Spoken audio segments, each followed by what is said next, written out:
Sa ko dali eh.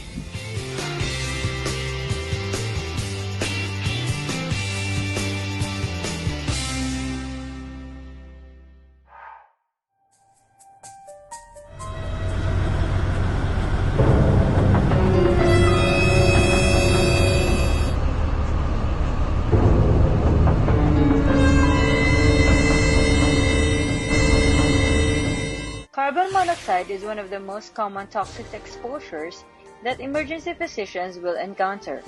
It is suspected to be the most common cause of fatal poisoning worldwide.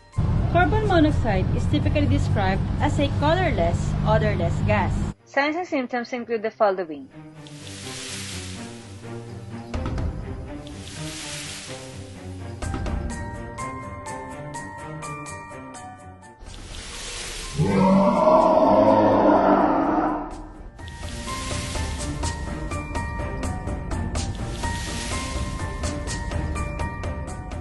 First aid tips for carbon monoxide poisoning include ensure scene safety and wear appropriate personal protective equipment. calling the 911 or your local emergency help number. Move the victim to an area where there is fresh air with good ventilation. Loosen all tight and restrictive clothing, such as belt and shoes.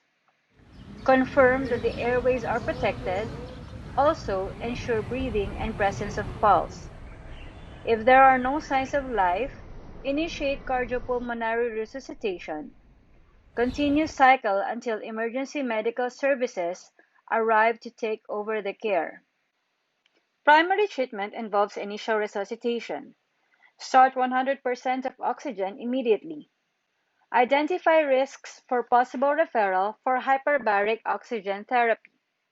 Emergency department observation for 6 hours with 100% oxygen.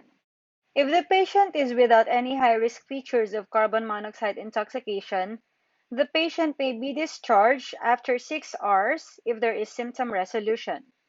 If he is with high-risk features, the patient must be transported and referred to hyperbaric oxygen facility.